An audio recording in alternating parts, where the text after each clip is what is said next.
Data Tepat DOSEM bantu kerajaan tangani ketirisan subsidi. Khazanah diarah lakukan audit dalaman siasat kerugian Fashion Valley.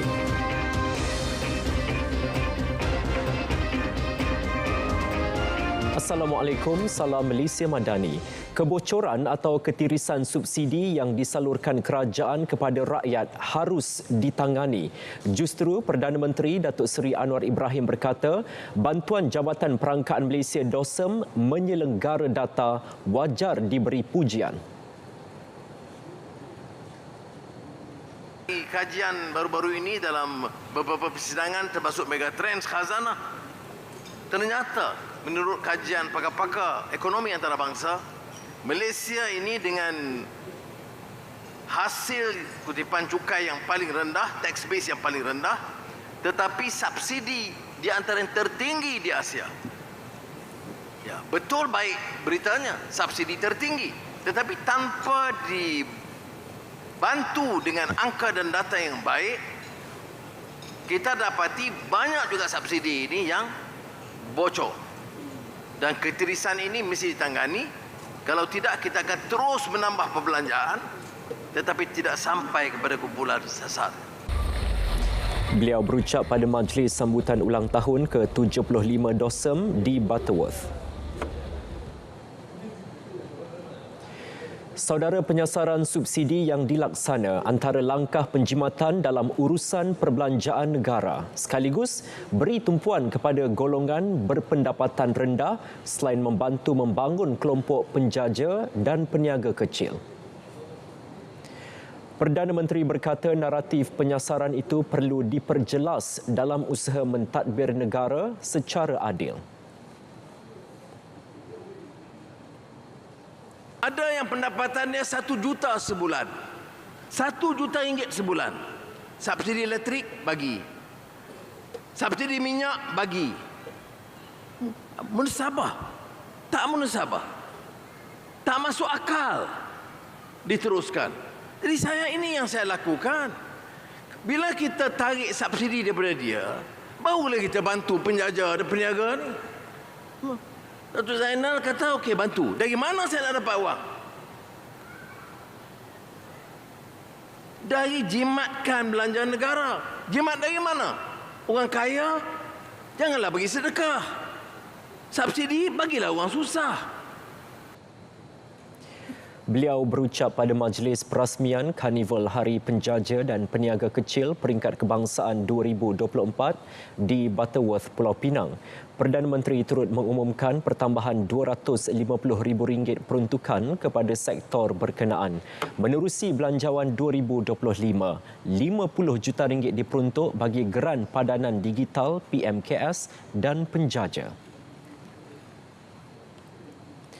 Rang undang-undang bagi menangani kes buli siber dengan lebih tegas dijangka dibentang pada sidang Parlimen akan datang. Tegas Perdana Menteri, kes buli tidak boleh dipandang ringan kerana ia berupaya berimpak psikologi hingga berisiko mengancam keselamatan dan nyawa. Kebebasan untuk kamu untuk dera orang. Kebebasan untuk kamu curi harta negara. Kebebasan untuk kamu menghina orang, mengaibkan orang. This country has to be different. This country talks about freedom and justice, but will never condone any sort of oppression and insult and abuses. Saudara, Perdana Menteri arah Khazanah Nasional Berhad lakukan audit dalaman untuk siasat kerugian pelaburan RM43.9 juta dalam satu syarikat fashion dalam talian Malaysia.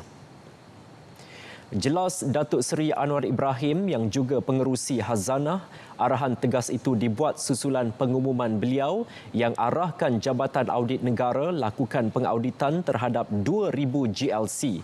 Ia bagi mewujudkan sistem tadbir urus lebih baik selain pastikan semua syarikat berkenaan penuhi tuntutan tanggungjawab dan fungsi masing-masing. Khazanah dan Permodalan Nasional Berhad dilapor alami kerugian RM43.9 juta daripada penjualan pegangan minoritinya dalam Fashion Valley Sendirian Berhad. Dalam pada itu, Perdana Menteri bertegas tidak akan sesekali masuk campur dan halang siasatan pihak berkuasa terhadap khazanah dan pertubuhan peladang kebangsaan NAFAS. Beliau mahu tindakan tegas dikenakan terhadap pihak terbabit salah laku tanpa mengira latar belakangnya. Siapa saja tanpa kecuali ada kes SPRM masuk. Kalau kes jenayah, polis diraja masuk, tak kira dia jawatan apa, pangkat apa, syarikat kerajaan ke syarikat swasta. NAFAS betul bebas, tapi di bawah penguasaan Menteri Pertanian dan Keterjaminan Makanan. Kalau salah siasat, kalau salah dakwa, kalau salah hukum, saya tidak peduli. Baru boleh kita perintah dengan adil.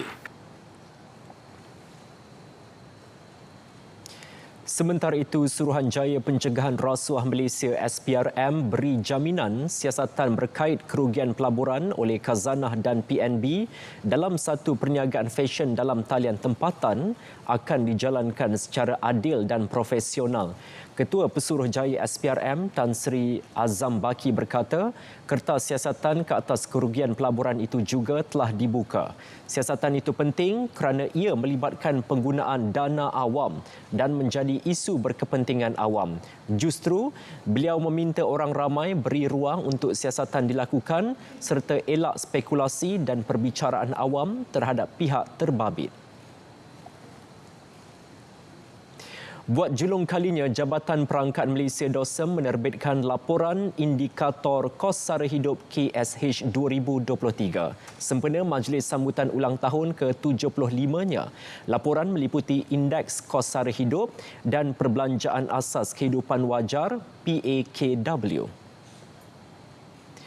Ketua Perangkawan Datuk Seri Dr. Muhammad Uzair Mahidin menekankan pembangunan PAKW yang bermula pada 2018 mengambil kira corak perbelanjaan isi rumah berdasarkan survei pendapatan dan perbelanjaan isi rumah.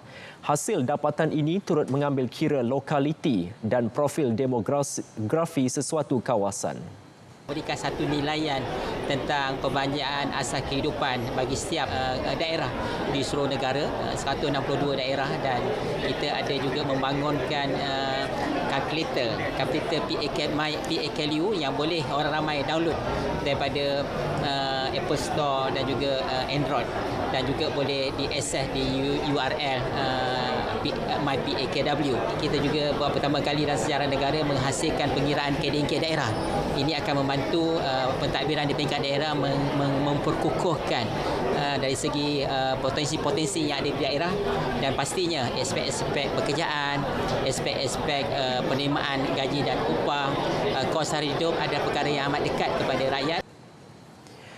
Penggunaan PAKW adalah satu usaha ke arah data yang berbentuk akar umbi atau dipanggil Citizen-Centric Statistics.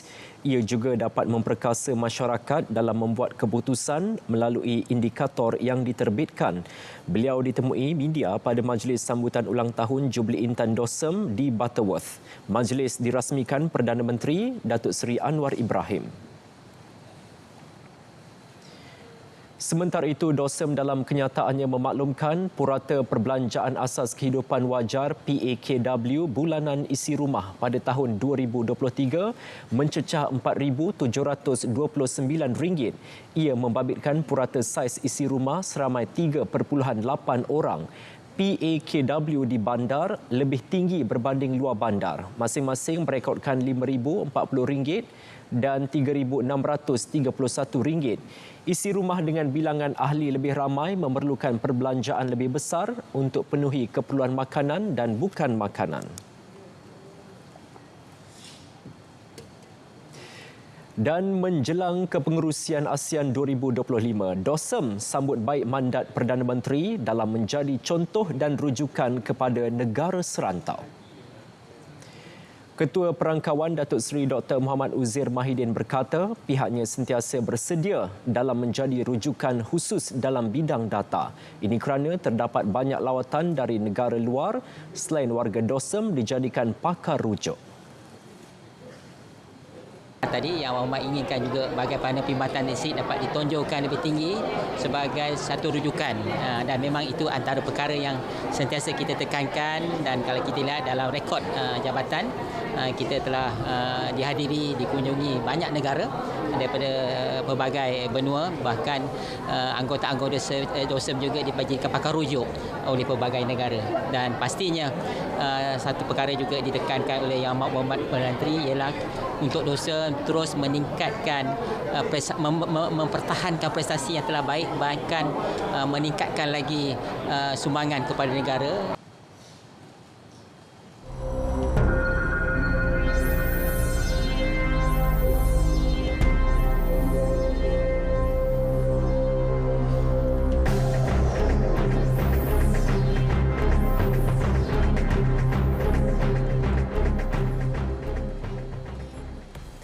Akhlak dan disiplin adalah nilai penting membina barisan kepimpinan muda, terutama dalam kalangan mahasiswa.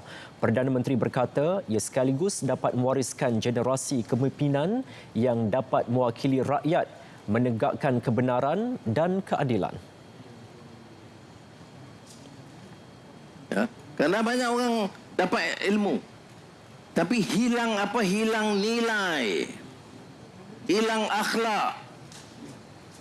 Ini yang hilang. Jadi anak muda itu mesti ditanam kecintaan kepada ilmu, ya, kecintaan kepada ilmu, dan kemudian satu kecintaan kepada ilmu, keduanya dia kena faham dan nilai dalam bidang pendidikan. Untuk rumuskan, iaitu mesti ada ilmu, mesti ada nilai dan akhlak. Perdana Menteri menyatakannya dalam program Temu Anwar sempena perasmian Karnival Generasi Ada Idea Gen AI. Kerajaan Persekutuan komited bekerjasama dengan kerajaan negeri bagi memajukan kawasan luar bandar seluruh negara. Timbalan Perdana Menteri Datuk Seri Dr. Ahmad Zahid Hamidi berkata, kerjasama itu penting untuk pastikan pembangunan yang seimbang merentasi wilayah dan negeri. Yang penting ialah jalinan kerjasama di antara kerajaan pusat dan juga kerajaan negeri. Jalinan ini bukan hanya terdapat di dalam hubungan resmi, tetapi yang lebih penting adalah hubungan peribadi. Personal networking inilah yang banyak membantu keselarasan, bukan soal pembangunan saja tetapi perimbangan kemajuan di antara wilayah.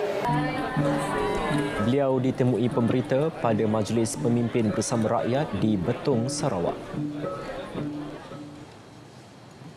Suruhanjaya Komunikasi dan Multimedia Malaysia MCMC pilih U-Mobile sebagai pelaksana rangkaian 5G kedua di Malaysia.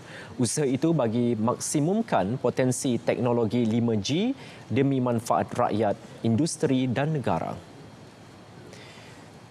Susulan pemilihan itu, U-Mobile zahirkan penghargaan atas kepercayaan kerajaan selain optimis selaku syarikat telekomunikasi yang ada rekod prestasi lebih 17 tahun akan memainkan peranannya dalam mengembangkan rangkaian 5G. Ini dibuktikan dengan pengiktirafan sebanyak 6 kali sebagai Malaysia Mobile Services Company of the Year, serta melepasi proses pemilihan aspek teknikal dan komersial oleh MCMC. Ketika ini, pelanggan U-Mobile merupakan pengguna kapasiti 5G paling banyak di Malaysia berbanding penyedia perkhidmatan telekomunikasi lain.